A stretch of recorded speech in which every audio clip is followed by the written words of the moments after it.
Who are the ideal groups or prospects for MIPS value pathways, and why? And are there any particular specialties or sizes of groups better for MIPS value pathways? Are there cases where if a group were to report MVPs instead of MIPS, would that alone improve their score? And finally, are there any quantifiable ways to measure the impact of MVPs versus other methods? Oh, very good questions, Jason. You're going to force me into a deep dive into this.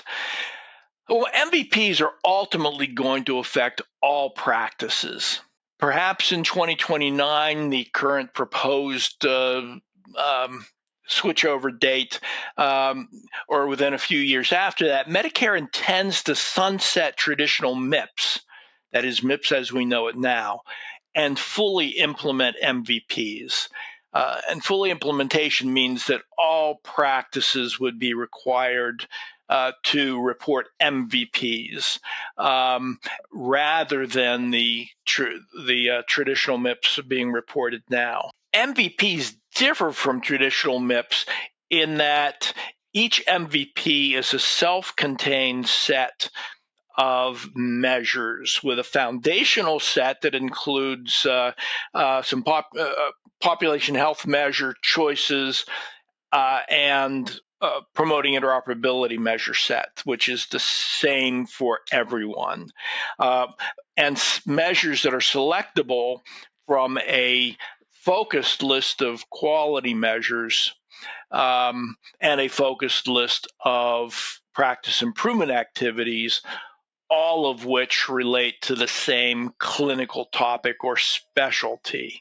So that's the main difference. Rather than choosing 6 measures from the current, from all of the available MIPS menu of measures, you'll be offered a limited set that all deal with that same clinical topic.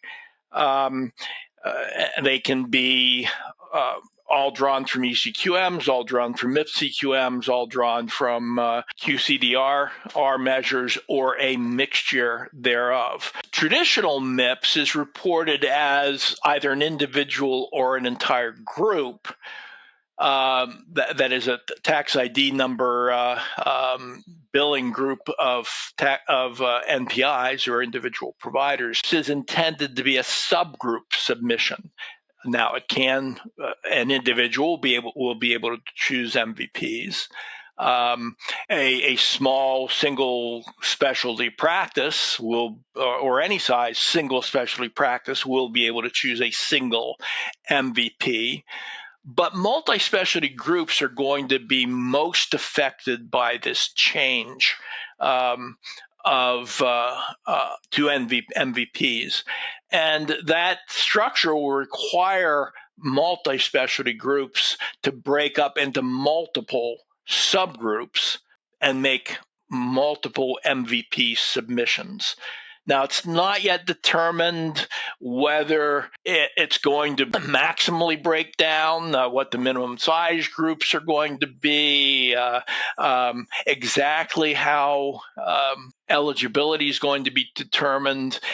Currently, MVPs are produced with a suggestion of specialties that they apply to. There's every measure in an MVP has a set of denominator eligibility specifications.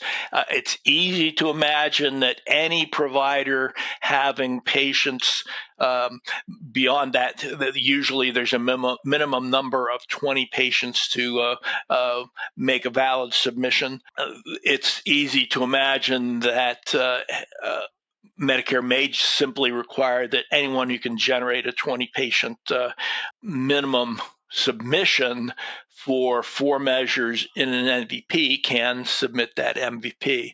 Medicare is now soliciting comments on this issue. So if you have ideas of how it should apply, how you'd like to see it apply, this is a good time in this 2025 rulemaking cycle to get your comments submitted to Medicare to help guide their thinking in that way.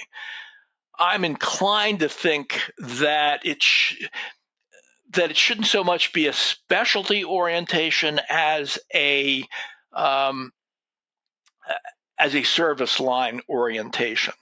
Um, you may need multiple specialties to optimally take care of a patient for joint replacement. You might need multiple specialties to optimally care for a patient with severe lung disease or cardiac surgery requirement, or after a neurological event, things like that.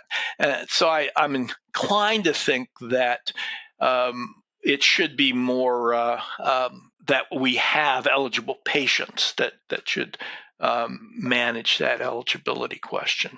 Now, Medicare hasn't determined exactly when they'll make the switch. There's a proposed schedule in place. In 2024 proposed rules, they're making they're cementing the intention, or at least reaffirming the intention to make the switch around 2028, 2029, but also introducing some more with some more certainty that MVPs will be fully implemented, less certainty that the traditional MIPS will end in that year, if not, but more likely years later. And of course, in our experience in the past with programs like this that don't have a legislative mandate, it's not required by law.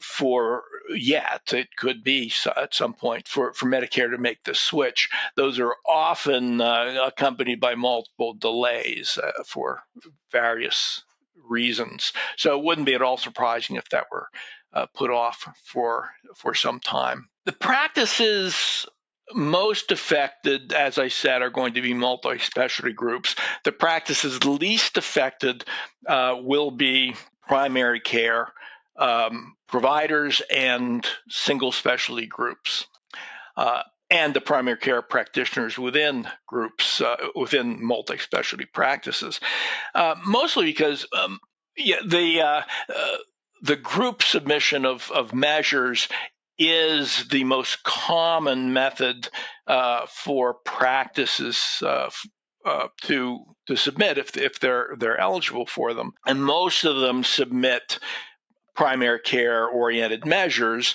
to get every provider in the practice qualified for their MIPS adjustments. So those primary care providers in single specialty groups or in multi-specialty groups will still be able to select, most likely, 4 measures from the group of 6 they're already in the habit of submitting. It'll affect mostly those for primary care, those multi-specialty practices in which they will no longer be leading the submission for the entire group, but doing it just for themselves with other specialties or groups of providers breaking off into other MVPs. Now, there may be some specialties that will no longer have access to measures that they have been successfully using, particularly when those measures are getting them qualified on what we call the halo effect, that it's not their performance against the patients that drives their score, it's someone else in their practice that does. Those will be those who are most affected by MVPs. Now, you ask also if there's a comparator. Well, we are in sort of a honeymoon phase with MVPs that you can choose to participate or not. And even for for the 2024 year, you can choose to participate as a whole group. So just like whole groups have been qualifying or have been scoring MIPS based on a single submission of 6 primary care measures, a group in 2024 can still make just an MVP submission any MVP submission and qualify the whole multi-specialty group on the measures of that single MVP, even if, like with the primary care measures, even if all the providers aren't contributing to that measure or to that measure set. Now that will disappear. It's supposed to disappear for the 2025 performance year. That you can still choose to participate in MVPs or not, but if you do MVPs, only the subgroup that is eligible for the MVPs can be scored on it. The rest of the group can't enjoy that score. So if the current draft schedule stays in place, that's what will happen for 2025. So whether it's good to submit MVPs or not remains a question. I don't know any way to really predict that without doing both submissions in parallel, measuring your performance based on the set of MVPs that you are qualified for.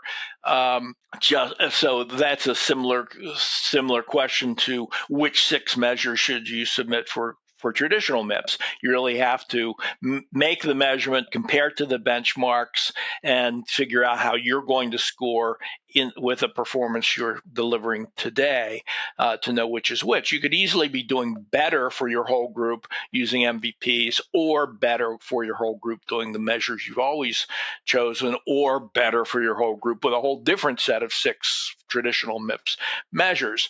So you can make some predictions based on what the benchmark scoring is and what you think you're doing, but you're not going to know until you actually build the submission and test your measurements to see where they stand. I think as you're considering MVPs, there is a publication Medicare put out with the 2025 proposed rule that just focuses on MVPs.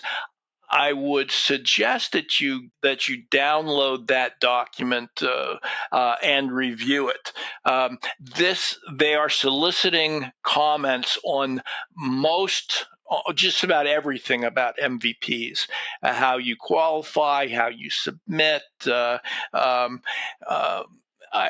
don't know yet how they're going to do it, but they're concerned that large multi-specialty groups might have to break up into 20 or more MVPs. They want to figure out how to limit that liability.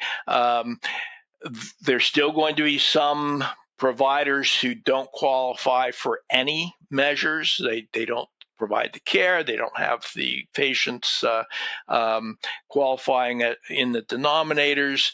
How do they handle that? Is there a minimum size practice that will be required to do an MVP? If I'm the only doctor in a large multi-specialty group that is qualified for a certain MVP and there's no others that I qualify for, will I be required to do that, or can I just piggyback on someone else's score? Those are some of the questions being asked right now and that you should consider. And if you have some comments, some suggestions, or even just no, this won't work, or this is what I'm concerned about, this is a good time to get your comments in.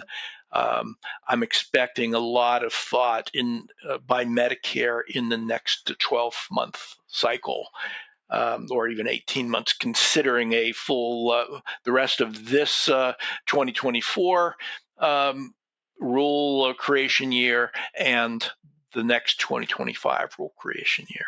So good luck. There's a lot less known about MVPs than are unknown, but the proposal for 2025 is to add 6 more MVPs and have what Medicare thinks is a relatively thorough set numerically for the majority of specialists out there. So that in itself is stimulating some more thought about what's next and how to keep this ball rolling.